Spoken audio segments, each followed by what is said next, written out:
3. Bismillahirrahmanirrahim. Assalamualaikum warahmatullahi wabarakatuh. Selamat pagi anak-anak. Hari ini kita akan belajar tentang pembagian ya. Kalian tahu tidak apa itu pembagian? Pembagian itu yaitu membagi suatu bilangan cacah sama artinya dengan mengulangi bilangan itu secara berulang sampai habis ya. Itu yang dimaksud dengan pembagian. Nah, pembagian ini mempunyai lambang yaitu seperti ini, titik 2 seperti ini ya. Jadi lambang pembagian itu adalah titik 2 seperti ini. Nah, lalu pembagian ini dibagi menjadi 2. Ada pembagian tanpa sisa dan ada pembagian dengan sisa. Nah, sekarang Ibu akan jelaskan dulu apa itu pembagian tanpa sisa. Jadi pembagian tanpa sisa itu dimana ketika kalian menemukan soal itu hasil akhirnya harus 0. Maka itu dinamakan dengan pembagian tanpa sisa. Nah, bagaimana Bu caranya melakukan pembagian jika pembagiannya seperti ini ya? Caranya kita akan lakukan dengan pembagian atap rumah. Tahu atap rumah? Nah, contohnya seperti ini. Kita buat dulu atap rumah seperti ini. Maaf, sebentar. Atap rumah seperti ini. Lalu angka 24-nya yang akan dibaginya kita simpan di dalam rumah.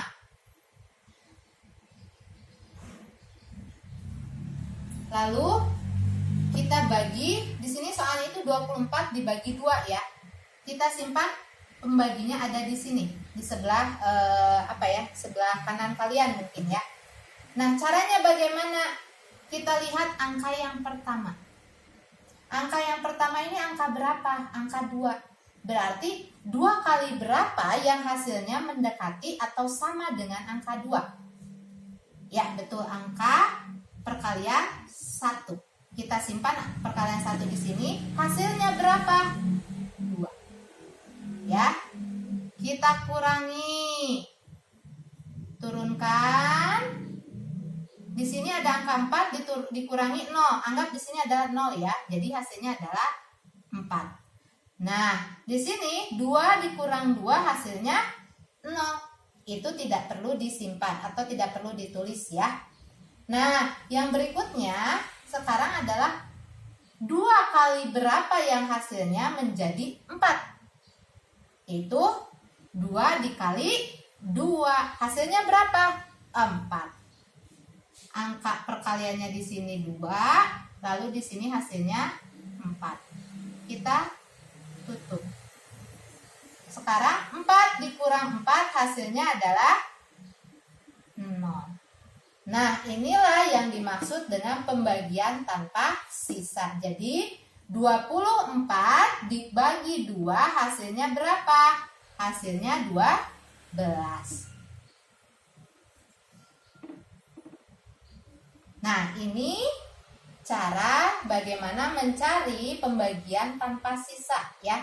Jadi kalian tidak bisa menentukan itu tanpa sisa atau dengan sisa setelah kalian melakukan pembagiannya ya. Jadi ini adalah cara bagaimana mencari pembagian tanpa sisa ya. Hasilnya ini adalah 0. Kalau sudah 0 berarti sudah tidak bisa dibagi dengan angka apapun.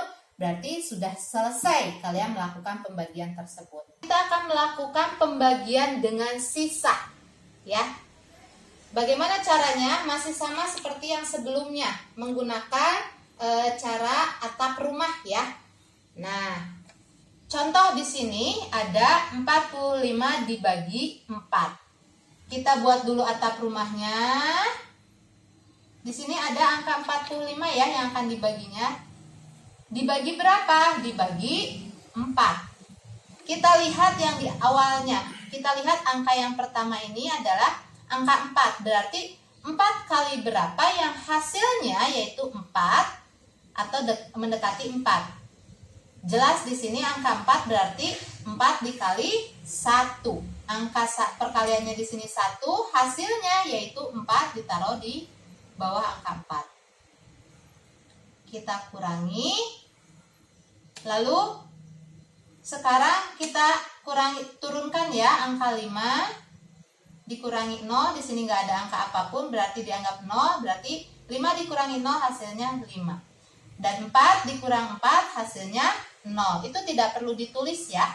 Nah sekarang 4 dikali berapa yang hasilnya mendekati 5 atau dengan sesuai dengan 5.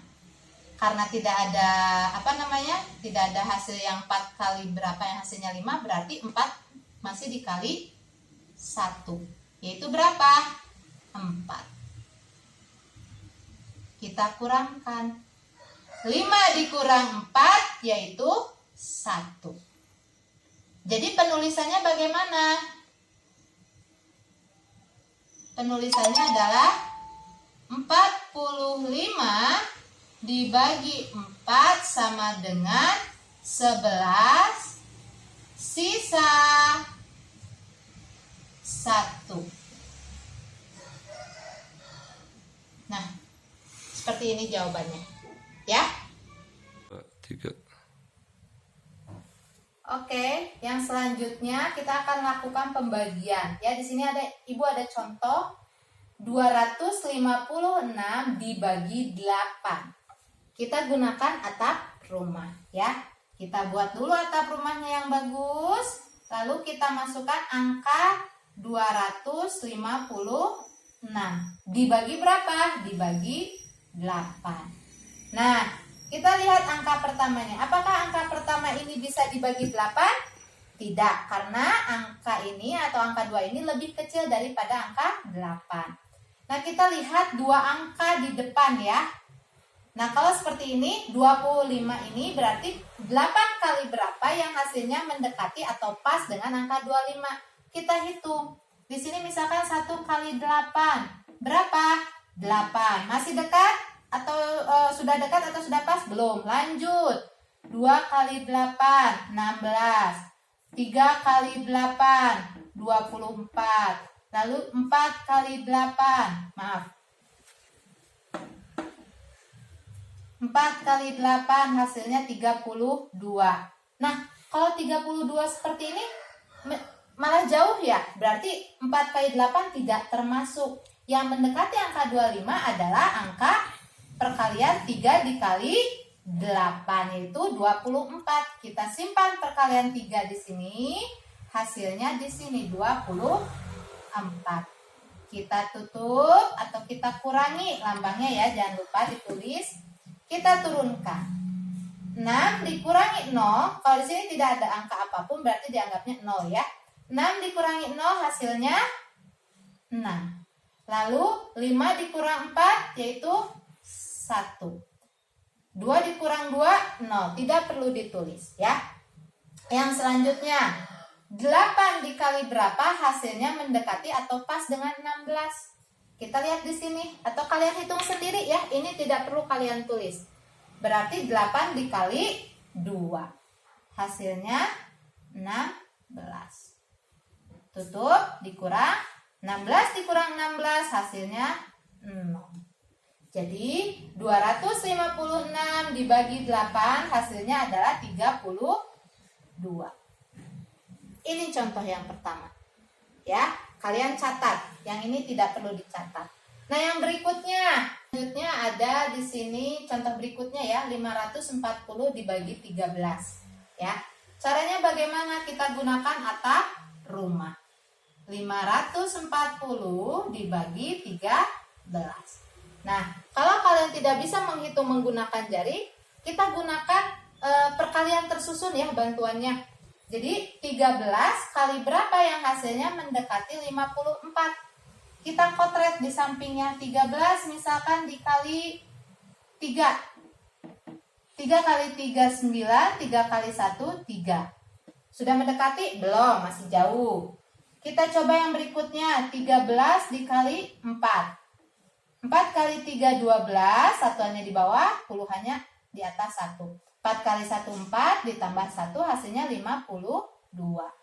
Nah, ini sudah mendekati berarti 13 dikali 4. Di sini angka 4-nya. Lalu hasil perkaliannya di sini di bawahnya 52. Kurangi. Turunkan 0. 4 dikurang 2. Berapa? Hasilnya adalah 2. Sudah selesai? Belum, karena 20 masih bisa dibagi 13. 13 kali berapa yang mendekati 20? Tidak perlu jauh-jauh, yaitu dikali 1, yaitu 13. Turunkan, 20 dikurang 13 hasilnya adalah 7. Maka hasil dari 540 dibagi 13 adalah 41, sisa 7. Kenapa bisa sisa 7? Karena angka 7 ini sudah tidak bisa dibagi lagi dengan angka 13. Maka kita tuliskan seperti ini, ya. Nah, terkadang ketika kalian menemukan soal, di situ akan bersisa ataupun tidak bersisa, ya. Jadi pembagiannya atau maksudnya ketika kalian melakukan pembagian, hitunglah dengan teliti dan cermat, jangan sampai salah hitung, ya. Untuk ini bisa kalian catat semuanya di buku catatan kalian.